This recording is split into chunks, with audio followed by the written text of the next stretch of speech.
6개월이 되는 주다, 이것을 보게 되었습니다.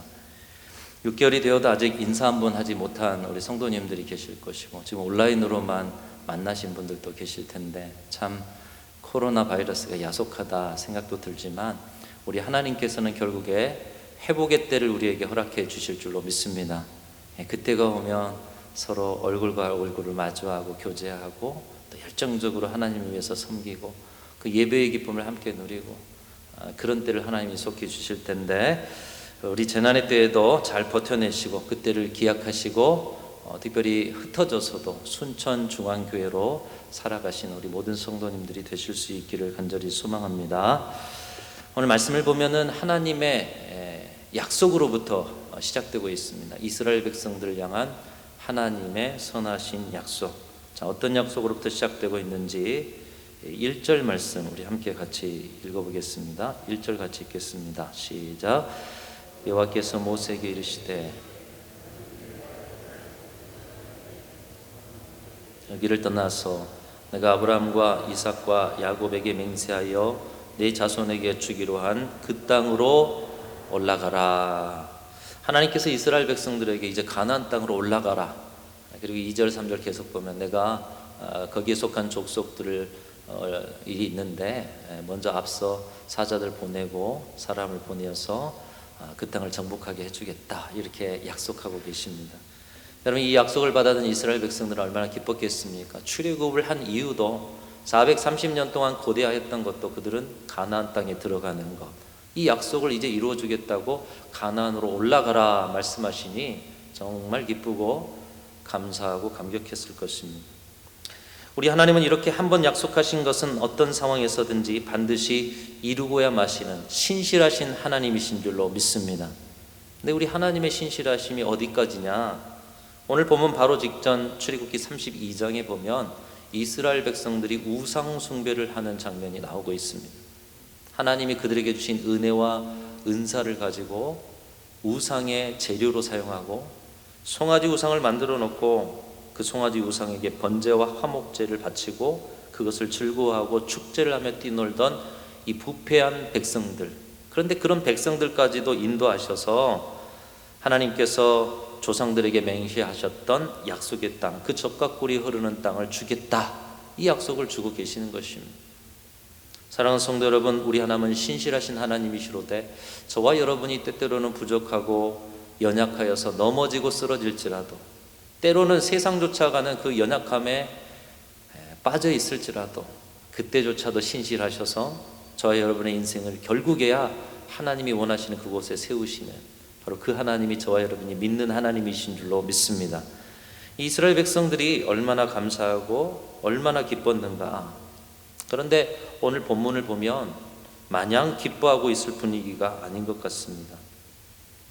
출애굽기 곳곳을 보면, 오늘 본문 이전의 곳곳을 보면 하나님이 이스라엘 백성들을 향해서 꼭 표현하시기를 너희는 내 백성이다, 내가 애굽에서 인도하여 낸 내 백성이다, 나는 너희의 하나님이다, 곳곳에서 그런 사랑의 고백이 나타나 있습니다. 그런데 오늘 본문에서는 그 표현이 달라져 있습니다. 어떻게 달라져 있는가? 우리 다시 한번 반복해서 1절을 이제 조금 더 깊게 읽어보시면서 하나님의 표현이 좀 달라져 있다라는 사실을 보시기 바랍니다. 1절 시작. 여호와께서 모세에게 이르시되 너는 내가 애굽 땅에서 인도하여 낸 백성과 함께 여기를 떠나서 내가 맹세하여 내 자손에게 주기로 한 그 땅으로 올라가라. 하나님께서는 이스라엘 백성들을 향해서 내가 애굽 땅에서 인도하여 낸 내 백성이다, 이렇게 말씀하지 않고 뭐라고 말씀하고 있습니까? 지금 모세에게 네가 애굽 땅에서 인도하여 낸 네 백성이다, 이렇게 이야기하고 있는 것이에요. 우상 숭배로 하나님의 마음이 얼마나 상심이 크신지 이 백성은 이제 내 백성이 아니다, 이렇게 좀 질투하시는, 상심이 크시는 충격적인 말씀을 하시는 그 하나님의 음성이 들려지고 있습니다. 뿐만 아니라 조상들에게 약속하셨던 그 땅에 들어가게 하시겠다고 말씀하시면서도 또한 더더욱 충격적인 그런 말씀을 덧붙이고 계시는데요. 오늘 3절 말씀도 함께 읽어보겠습니다. 시작. 너희를 젖과 꿀이 흐르는 땅에 이르게 하려니와 나는 너희와 함께 올라가지 아니하리니 너희는 목이 곧은 백성인즉 내가 길에서 너희를 진멸할까 염려함이니라 하시니.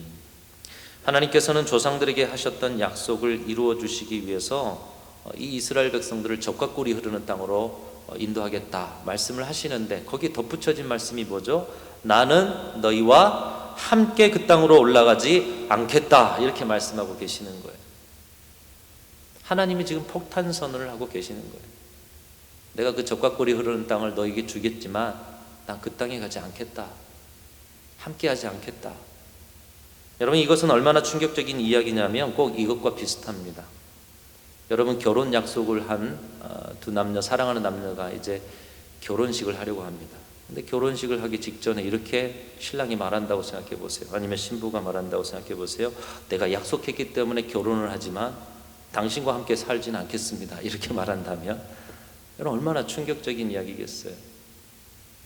서로 평생을 어렵고 힘든 가운데 의지하면서 모으고 모아가지고 드디어 집을 사게 됐어요. 근데 집 사기 직전에 우리가 집을 여기 함께 이제 사게 되었지만 이 산 집에 나는 당신과 함께 살지 않겠습니다, 이렇게 말한다면 여러분, 그 평생이 얼마나 허망한 인생이 되겠습니까? 부모님이 자녀에게 내가 너를 낳았으니 혈육의 관계는 어쩔 수 없다, 이제 직장도 잡았고 살 걱정은 없으니 네 마음대로 살아라, 이제 나는 너하고 상관이 없다 하면서 관계 단절을 선포하신다면 여러분, 이처럼 충격적인 일이 어디 있겠습니까? 근데 오늘 하나님께서 이스라엘 백성들에게 이렇게 충격적인 말씀을 하고 계시는 거예요. 3절 다시 보시면 너희를 적과 꿀이 흐르는 땅에 이르게 하려니와 나는 너희와 함께 올라가지 아니하리니, 이렇게 말씀하고 계시는 거예요. 우리 교회는 큐티 진도 따라 새벽 기도를 지금 인도하고 있습니다. 오늘 본문이 출애굽기 33장 1절부터 11절이 7월 1일 본문이었습니다. 하반기를 시작하면서 주신 새벽 큐티 본문이었어요. 이 말씀을 보면서 하반기에 하나님께서 주실 은혜를 위해서 이렇게 새로워지기를 원하시는구나, 그런 생각을 했었고, 오늘 이 말씀을 통해서 다시 한번 이번에 7월 8월 무더위 속에서 잘 준비해서 결실의 계절 가을에 정말 하나님이 원하시는 새 그릇이 되고 새 부대가 되어서 이 은혜를 경험하는 자들이 되기를 원하시는 뜻이 오늘 본문 가운데 나타나 있는 것입니다. 너희를 적과 꿀이 흐르는 땅에 이르게 하려니와 나는 너희와 함께 올라가지 아니하리라, 이렇게 말씀하신 하나님의 말씀이 무슨 말씀입니까? 내가 너희를 적과 꿀이 흐르는 가나안 땅에 들어가게는 해줄게, 그런데 나는 너희와 함께 가지 않겠다. 어떻게 할래? 이렇게 말씀하고 계시는 거예요. 하나님의 백성들이 적과 꿀이 흐르는 땅에 이르러서 그곳을 정복하고 이제 그 은혜를 풍성하게 누리게 되었는데, 그런데 그곳에 하나님이 없다는 것이에요. 하나님이 가지 않겠다는 것이에요. 여러분, 하나님의 백성이 하나님 없는 삶을 산다면 아무리 가나안 땅이라도, 아무리 풍요로운 땅이라도 그 무슨 소용이 있겠습니까? 하나님이 계신 곳, 그곳이 하늘나라는 것이죠. 내 영혼이 은총이 입어 중한제쯤 벗고 보니, 주님과 동행하면 그 어디나 하늘나라가 되는데 하나님이 안 계셔요. 가나안 땅인들 그곳이 하늘나라겠습니까? 아니, 저 천국에도 하나님이 없으면 그곳이 하늘나라가 아닌 것이에요. 여러분, 그런데 실제로 여호수아서에서 정복전쟁을 다 마치고 땅 분배를 마쳐서 하나님의 약속이 성취되는데요, 이 여호수아서 바로 다음에 나오는 사사기서를 보면 이스라엘 백성들의 삶에 하나님이 없습니다. 자기 소견에 옳은 대로 살고 하나님 없는 삶을 당연스럽게 살아가고 있어요. 얼마나 안타까운 일입니까? 여러분, 어떠십니까? 혹시 하나님이 없어도 적과 꿀이 흐르는 땅이 되는 것처럼 살아오신 그런 삶의 자리는 없으십니까? 하나님 없어도 돼, 하나님 의식하지 않은 채로 살아가는 자리는 없으셨습니까? 오늘 이 말씀은 우리에게 이렇게 말씀하시는 것과 같습니다. 자녀들을 좋은 학교에 입학시키고 좋은 직장에 취직하게 해주겠다, 그러나 나는 그들과 함께하지 않겠다. 충격적이죠? 가정에 경제적인 풍요를 주고 건강의 복도 주고 명예도 주겠다, 그러나 나는 너희와 함께하지 않겠다. 교회에 많은 재정과 사람들을 보내주겠다, 큰 부흥을 일으켜서 풍성한 숫자적인 부흥을 주겠다, 그러나 나는 너희 교회와 함께하지 않겠다. 여러분, 하나님께서 이렇게 말씀하신다면 얼마나 두려운 일이겠어요.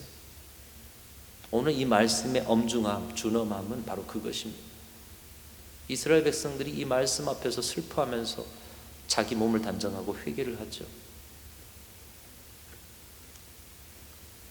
이 말씀을 또 다르게 바꿔본다면 이렇습니다.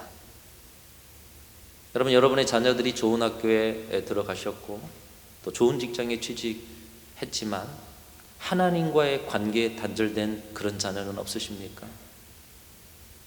가정에 은혜 주셔서 살 만큼 먹을 만큼 경제적 풍요도 주시고 건강도 주시고 명예도 주셨지만 하나님과의 관계의 즐거움을 지금 누리지 못하고 계시는 분, 하나님과 멀어지신 분들은 없으십니까?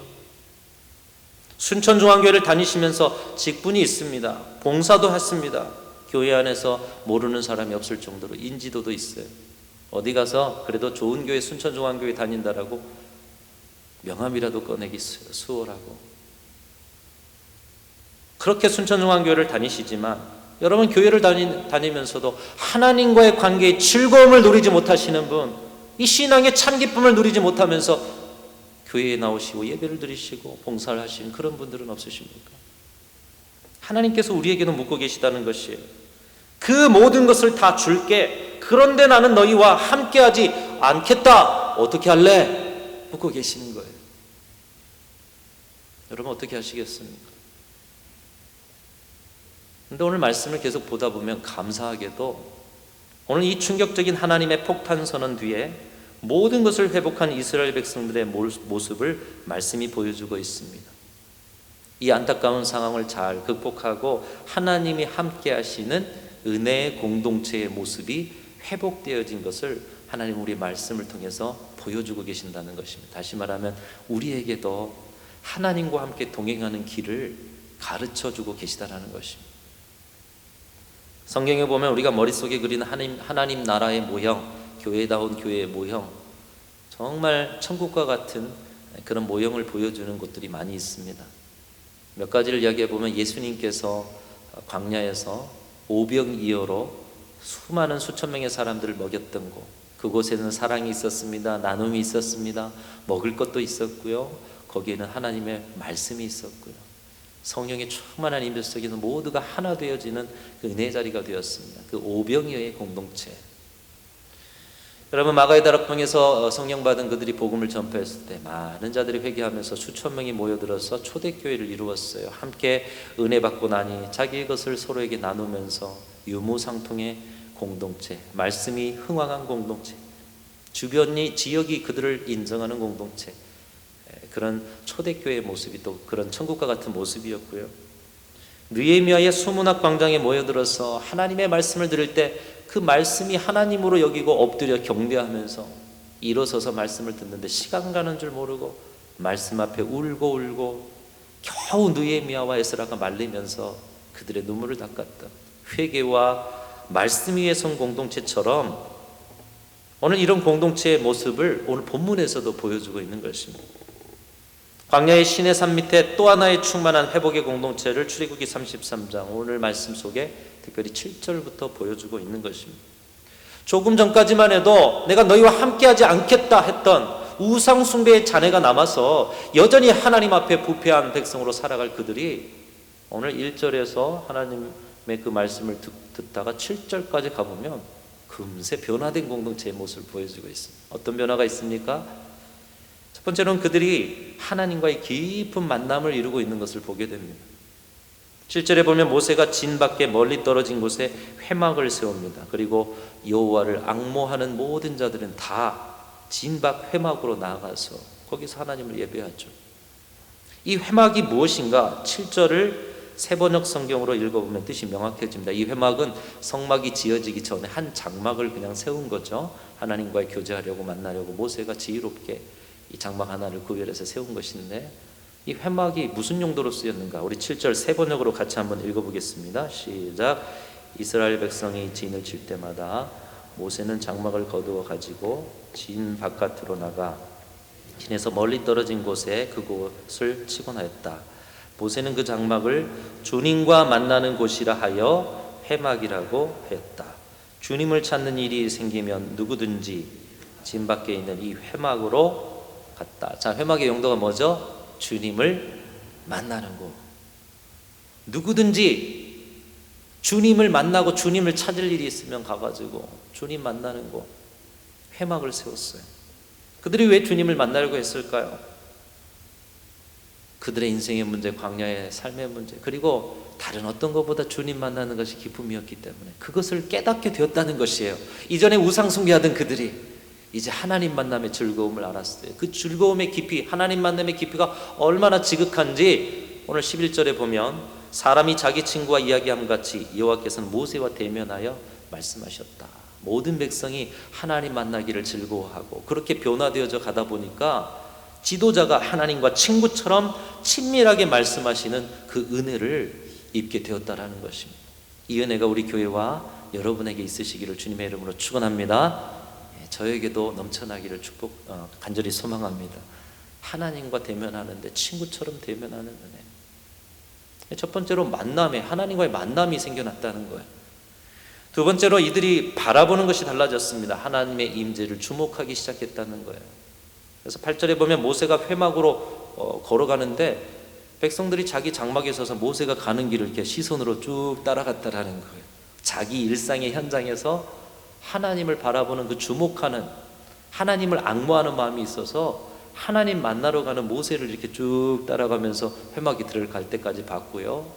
또 이 회막에 하나님의 그 임재의 구름이 임할 때 그곳을 자기의 장막에 서서 쳐다보는, 주를 앙모하는, 주님을 주목하는 그 삶의 변화가 있게 되었다는 것입니다. 세 번째로 이런 변화가 아름다운 결정체로 태어나게 되는데 이전에 32장에서 우상숭배하였던 그들이 오늘 이 33장 7절부터 우상숭배가 아닌 예배자로 서게 되었다는 것이에요. 오늘 10절 말씀에 나타나 있는데 우리 10절 같이 읽겠습니다. 시작. 모든 백성이 회막문에 구름 기둥이 서 있는 것을 보고 다 일어나 각기 장막문에 서서 예배하며, 장막, 자기 집이죠. 자기 집에 서서 자기 일상의 자리에서 하나님을 예배하고 하나님의 임재의 구름이 언제 내려오시나, 언제 임하시나 거기에 주목하며 앙모하며 하나님의 임재가 있을 때 자기의 장막에서 하나님을 예배할 줄 아는 백성으로 변화되게 되었다는 것입니다. 오늘 저와 여러분이 그런 은혜를 입고 살아가는 그런 교회와 성도들이 되시기를 축복합니다. 이 모습이야말로 하나님께서 이스라엘 백성들을 출애굽시킨 목적이 아니겠습니까? 바로 앞에 모세를 세워서 모세의 입술을 통해서 전하는 말이 무엇입니까? 내 백성을 보내라. 내 백성이 광야에서 절기를 지킬 것이고 나를 예배할 것이다. 그런데 그 일이 오늘 본문 33장에 성취된 것이에요. 조금 전까지만 해도 우상 숭배했던 그들이 예배자가 된 것이에요. 하나님을 앙모하는 자가 된 것이에요. 이런 변화 속에서 하나님께서도 태도를 완전히 바꿔주십니다. 나는 너희와 함께 가지 않겠다 하신 하나님께서 오늘 본문 너머의 14절에 이렇게 말씀하시죠. 여호와께서 이르시되 내가 친히 가리라. 내가 너를 쉬게 하리라. 여러분, 우리 인생의 광야 속에서도 또 우리 인생의 끊임없는 가나안 땅으로 가는 여정 속에서도 주님이 저와 여러분에게 이 약속을 주고 계신 줄로 믿습니다. 한번 따라하겠습니다. 내가 친히 가리라. 내가 너를 쉬게 하리라. 우리 주님이 여러분과 친히 함께 가시고 또 앞서 가시고 그 모든 자리에서 주님의 품에서 여러분을 쉬게 하실 줄로 믿습니다. 우리 교회를 향한 말씀이기도 하는 것이에요. 내가 친히 가리라. 내가 순천중앙교회와 함께 가리라. 주님의 말씀이 바뀌어버렸어요. 여러분, 어떻게 이런 엄청난 변화가 일어났습니까? 도대체 이 짧은 상황에 무슨 일이 일어났기에 이런 엄청난 변화와 주님의 말씀까지도, 하나님의 말씀까지도 이렇게 바뀌어버리게 되었습니까? 여기에는 이스라엘 백성들의 진정한 회개가 있었기 때문입니다. 오늘 이런 변화 이전에 하나님께서 하시는 명령이 있었는데 이 명령에 그대로 순종하였다라는 것입니다. 충격적인 말씀을 듣고 이스라엘 백성들이 나름 회개를 했습니다. 자기 몸을 단장하지 않고 하나님께 회개의 모습을 보였어요. 근데 하나님 거기에 만족하지 않고 말씀 한 가지를 덧붙이시는데 오늘 5절 말씀을 덧붙이고 계시는 것입니다. 우리 교회가 또 여러분의 삶이 진정한 회복을 누리기 위해서 하나님과 깊은 친밀한 교제를 매 순간 누리는 참 하나님의 백성으로 살게 하시기 위해서 우리에게도 이 5절의 말씀을 주고 계십니다. 자, 우리가 어떻게 해야 이 온전한 은혜를 누리면서 주님과 깊은 교제, 참된 예배자의 삶, 그것으로 우리와 함께 하시는 하나님의 동행을 누리면서 살 수 있을까? 5절, 6절까지 우리 이스라엘 백성들의 변화된 모습을 한번 보겠습니다. 5절, 6절 같이 읽습니다. 시작. 여호와께서 모세에게 이르시기를 이스라엘 자손에게 이르라. 너희는 목이 곧은 백성인즉 내가 한순간이라도 너희 가운데 이르면 너희를 진멸하니 너희는 장신구를 떼어내라. 그리하면 내가 너희에게 어떻게 할 것인지 정하겠노라 하셨습니다. 이스라엘 자손이 호렙산에서부터 그들의 장신구를 떼어내니라. 하나님이 장신구 떼어내라고 했고, 이스라엘 백성들이 몸을 단장하지 않고 죄를 뒤집어 쓰는 어떤 그런 회개로 나아갔지만 하나님은 한 가지를 더 말씀하셨어요. 장신구를 떼어내라. 근데 참 엉뚱한 주문이신 것 같아요. 금식 기도를 좀 해라, 니네가. 아니면 조금 더 봉사와 헌신을 해라. 뭐 이런 거면 이해가 되겠는데 장신구를 떼어내래요. 귀고리를 떼라고 합니다. 반지를 빼라는 것이에요. 팔찌를 빼내라는 것입니다. 왜 하나님께서는 이 장신구를 떼어내는 것이 모든 것이 회복의 길이라고 말씀하고 계십니까? 실제로 이스라엘 백성들은 오늘 6절에서 호렙산에서부터 이 시내산에서부터 장신구를 다 떼어낸 후에 7절에서 어떻게 됩니까? 하나님 만남의 공동체, 하나님의 임재에 주목하는 사람들, 하나님을 예배하는 예배자들로 변화되게 되었습니다. 이 장신구가 뭐길래 떼어내는 것만으로도 이런 회복을 경험할 수 있었을까요? 아마 이 자리에 계신 여러분들도 최소한 한 가지 이상의 장신구들을 갖고 계실 것 같습니다. 오늘날의 장신구로 하면 뭐 비슷하겠죠? 귀걸이 차신 분들, 목걸이 하신 분들, 반지 끼신 분들, 배지 차신 분들, 뭐 브로치 하신 분들, 또 뭐가 있을까요? 여러 가지가 있겠죠. 없어도 되지만 있으면 사람을 조금 빛나게 하는 액세서리들. 여러분, 근데 이스라엘 백성들이 430년간 노예 생활할 때 그들에게 물론 뭐 숨겨놓은 장신구가 있었을지 모르지만 치장할 시간도 없었어요. 치장할 수도 없었고요. 넉넉한 장신구도 없었습니다. 근데 언제부터 이스라엘 백성들에게 풍성한 장신구들이 있었습니까? 그들이 출애굽할 때 하나님께서 애굽 사람들의 은혜를 입게 하셨어요.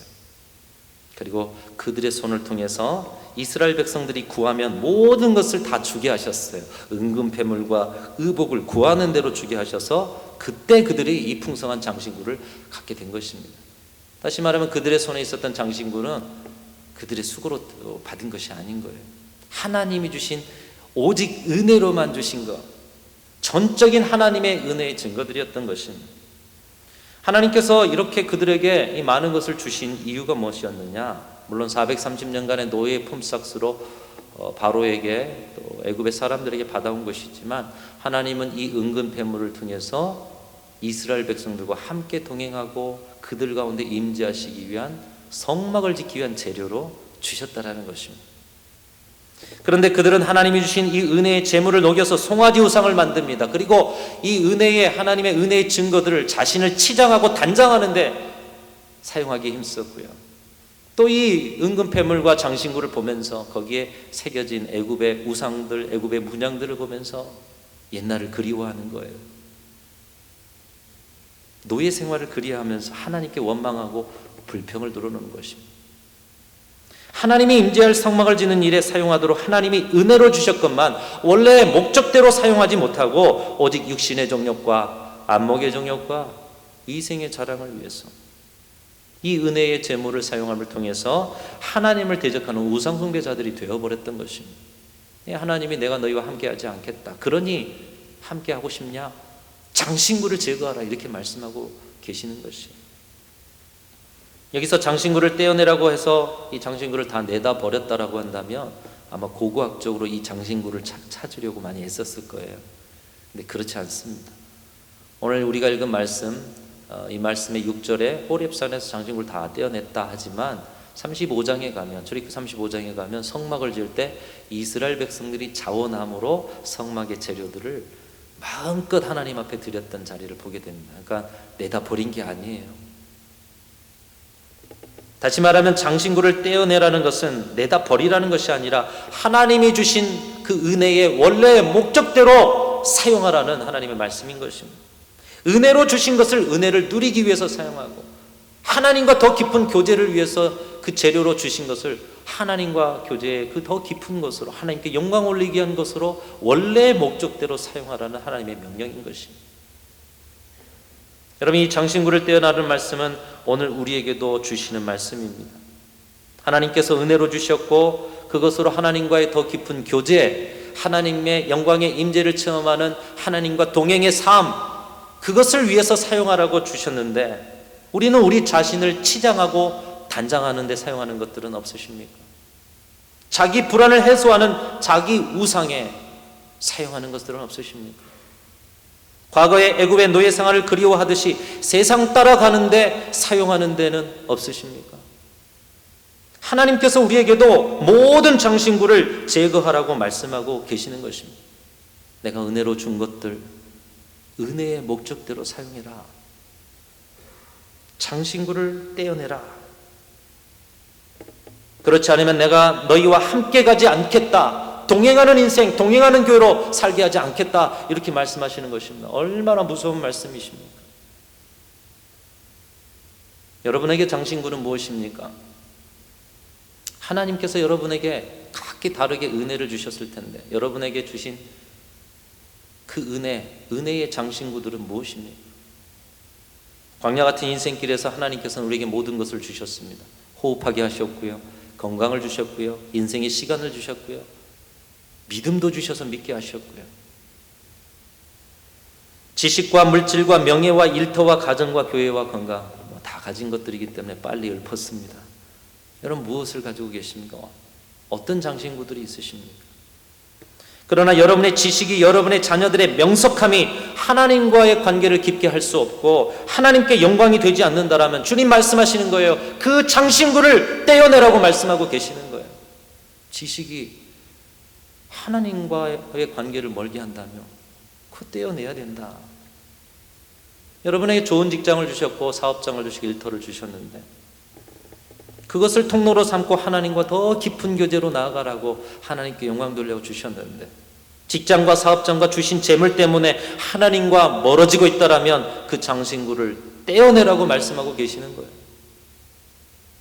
여러분에게 사랑하는 사람을 주셨고 자녀를 주셨고 친구를 주셨는데 그들과 함께 사랑과 은혜를 나눔으로 하나님과 깊어질 통로로 삼게 해주셨는데 오히려 그들 때문에 하나님과 깊어질 수 없고 그들 때문에 하나님 앞에 더 나아갈 수 없고 그들을 하나님보다 더 사랑한다라면 그 장신구를 떼어내라고 주께서 말씀하고 계시는 것입니다. 떼어내라. 여러분, 왜 그 장신구를 떼어내야 합니까? 하나님을 가까이 함이 우리에게 큰 복이요, 이에서 더 큰 복은 없는 줄로 믿습니다.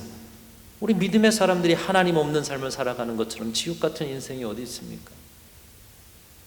나는 너희와 함께 가지 않겠다 하신 하나님의 이 말씀의 엄중한 선포 앞에서 은혜로 주신 것으로 자기 만족과 자기 우상과 세상 쫓아가는 재료로 여전히 삼고 살아간다라면 우리는 하나님 없는 삶을 살아갈 수밖에 없기에 장신구를 떼어내고 하나님과 함께 동행하는 삶을 살기 위해서 우리는 이 결단을 이루어야 한다는 것입니다.